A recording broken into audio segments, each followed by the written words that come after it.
Hey guys, welcome back to my channel. আশা করি তোমরা সকলে ভালো আছো আর আমিও ভীষণ ভালো আছি। তো চলো মেদিনীপুরে আজকে কি করেছি সেটাই তোমাদের সাথে শেয়ার করব। তো চলো স্কিপ না করে পুরোপুরি ভিডিওটা দেখতে থাকো। তোমরা দেখতেই পেয়েছো আমি এখন ঘুম থেকে উঠে গিয়েছি, ব্রাশ ট্রাশ করে ওখানে প্রসাদ দিয়েছিল, প্রসাদটা খেলাম। খাওয়ার পরে আমি একটু বাইরের দিকে ঘুরতে, এখানে যে কদিন আছি আমি সেই কদিনই সকালবেলা উঠেছি। আর এখানে দেখো আমি সকাল সকাল বেরিয়ে গেছি। আমি এর মধ্যে না দুটো ভিডিও অ্যাড করে দিয়েছি, কারণ না আমি সেই ভিডিও করতে পারিনি। তার কারণ হচ্ছে এতদিন পর সবাই একসাথে হয়েছে, কারণ সবসময় তো সবাই একসাথে হওয়া যায় না। আর এখন সবাই একসাথে হয়েছি মানে শুধু তো মজাই করা হবে, সেই কারণে সবকিছু তোমাদেরকে দেখাতে পারিনি। দুপুরবেলা প্রসাদ খেয়ে আমি এই মানে বেরিয়ে গিয়েছিলাম। বাড়িতে পাঠ হচ্ছিল, বাড়ি বলতে দাদাদের বাড়ি। আর এখানে দেখো মন্দিরের সামনে থেকে এই যে মন্দিরটা দেখা যায়, এটা হচ্ছে দাদাদের মন্দির। এখানে তো আমার একটা জিনিস খুবই ভালো লেগেছে, আজকাল মাটির বাড়ি দেখা যায় না, কিন্তু এখানে একটা মাটি তার উপরে আবার খড়ের বাড়ি দেখা গিয়েছে, সেটাও তোমাদেরকে দেখাবো। তো আমি দুপুরবেলা বেরিয়ে গেছি এখন ঘুরতে, কারণ এখন ঘুমাচ্ছে। আর আমার না দুপুরবেলা একদমই ঘুমাতে ভালো লাগে না, সেই কারণে আমি একটু বেরিয়ে গেছি। আর যারা যারা আমার চ্যানেলটাকে ফার্স্ট টাইম দেখছো তারা কিন্তু প্লিজ পেজটাকে ফলো করে নিও। আর ইউটিউব থেকে কারা কারা দেখছো অবশ্যই কমেন্ট করে জানিও। আর তোমাদের একটা লাইক কমেন্ট আমার তো ভিডিও করার আরো মোটিভেশন বাড়িয়ে দেবে। আর হ্যাঁ, আমার ভিডিওটা কারা কারা মেদিনীপুর থেকে দেখছো অবশ্যই কিন্তু কমেন্ট করে জানিও। আর আশা করছি তোমাদের আগের ভিডিওটা অবশ্যই ভালো লেগেছে। এখানে দেখো আমি কি কারণে এসেছিলাম সেটা আগের ভিডিওটাতে দেখেছো। এখানে দাদাদের বাড়ি পুজো ছিল বলে আমরা সেই কারণে এসেছি, আর ভগবানকেও তোমাদের দর্শন করেছিলাম। তো তারপরে দেখো আমরা এখানে চলে এসেছি, সেটা তোমাদেরকে দেখাবো বলছিলাম। এই দেখো এই সেই খড়ের বাড়ি, মাটির মানে ওপরে খড় দেওয়ার তলায় মাটি। এই যে এই জিনিসটা আমার এত দেখতে ভালো লেগেছিল যে তোমাদেরকে বলে বোঝাতে পারবো না। এইসবগুলো তো একদম দেখাই যায় না, এখানে এসে আমার সব থেকে ভালো এটাই লেগেছে। আর আমার মেদিনীপুর তো ভীষণ ভালো লেগেছে। কাদের কাদের বাড়ি মেদিনীপুরে আমাকে কিন্তু কমেন্ট করে জানিও। তো চলো এখানকার ওয়েদারটা কেমন সেটা তোমাদেরকে একবার সবকিছু ঘুরিয়ে দেখিয়ে দিই।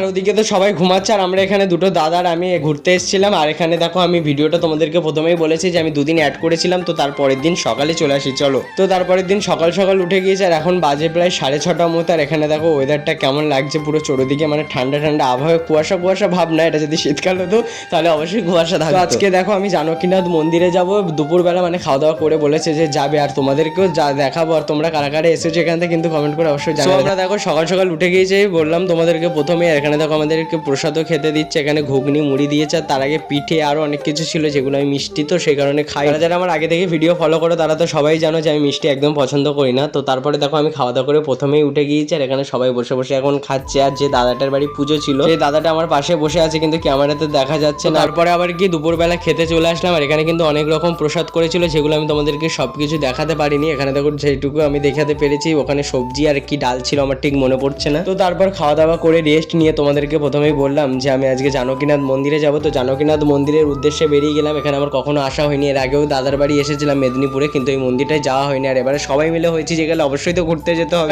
তোমাদের সাথে গল্প করতে করতে আমি মন্দিরের কাছে প্রায় পৌঁছিয়ে গেছি, একদম কাছে বলাটা ভুলাবে, মন্দিরেই পৌঁছে গিয়েছে। আর দাদারা আমাদের কত লাস্টে ছিল, ওরা দাদারা আগে পৌঁছে গেছে, মানে একসাথেই ঢুকেছি, কিন্তু আমাদের গাড়ি আগে ছিল, আমাদের গাড়ির পিছনে ছিল। মন্দিরটা ভাই সেই লেভেলের কি সুন্দর দেখাচ্ছে, তোমাদেরকে আমি প্রথমেই ঢোকার সাথে সাথেই দেখিয়ে দিয়েছি। আর এখানে দেখো আমার মুখ হাত পা দেখেছো ঘেমে কি অবস্থা হয়ে গেছে। এখন আমাদেরকে মন্দিরটা দেখাই দাঁড়ো, এখানে মন্দিরটা কত সুন্দর লাগছে। আর এখন প্রায় সন্ধ্যে সন্ধ্যে হয়ে গিয়েছে, আর পুরো নীল আকাশ একদম, আর মন্দির সেই লেভেলের লাগছে। তোমাদের কার কার ভালো লাগছে অবশ্যই কমেন্ট করে জানিও। আর যারা যারা ভিডিওটা দেখছো অবশ্যই জয় শ্রীরাম লিখে যাও। আর জানকীনাথ মানে জানো তো সীতা মায়ের মন্দির, সেটা সবাই জানো, অনেকেই জানো অনেকে জানো না। তোমাদেরকে ঠাকুরটাকে দর্শন করে দিলাম। দেখো এখানে জানকীনাথ আর বজরংবলীও ছিল সাইডে, যেটা তোমরা দেখতে পেয়েছি কিনা জানি না, কিন্তু আমরা মন্দিরের সামনে ছিলাম তো খুব ভালোভাবেই দেখতে পেয়েছি। এখানে সবাই প্রণাম টনাম করে নিও, তোমরা দেখেছো। তারপরে আমিও প্রণাম টনাম করে নিয়ে এখানে বাবা মহাদেবের কাছে চলে এসেছি, বাবা মহাদেব ছিল। তো তারপরে আমরা বাড়ি যাওয়ার আগেই তোমাদেরকে ভালো করে মন্দিরটা দেখে দিয়েছি, এবার আমরা বেরিয়ে যাবো। আর এখানে দেখো কত সুন্দর লাগছিল, আর পুরো সন্ধে হয়ে গিয়েছে। তো তারপরে আমরা বসেছিলাম, বসে থাকার সাথে সাথে এখানে বিস্কিট চিপস তারপর কত কিছু দিয়ে গেছে, সেটা তোমাদেরকে দেখাচ্ছে। আর এখানে দেখো জিলিপিও কিনেছে। ঘুরতে এসেছি, খাওয়া দাওয়া হবে না এটা তো একদমই মানা যায় না। তো তার আগেই দেখো আমি তোমাদের সাথে কথা বলতে বলতে জিলিপিটা নিয়ে নিয়েছি, আর জিলিপিটা নিয়ে চলো খাওয়া যাক। তোমরা ভিডিওটা দেখতে থাকো। না ভুল বলে ফেললাম, আর দেখতে হবে না। তো আজকের ভিডিওটা এই পর্যন্ত, নেক্সট ব্লগে তোমাদের সাথে আবার দেখা হবে। কেমন লেগেছে অবশ্যই কমেন্ট করে জানিও। তারপরের দিন খাওয়া দাওয়া করে আমরা এই যে বেরিয়ে পড়েছি, এবার বাড়ি চলে যাবো। তো আবার কবে আসবো জানি না, সাথে আবার কবে দেখা হবে, আবার একসাথে সবাই মজা করবো,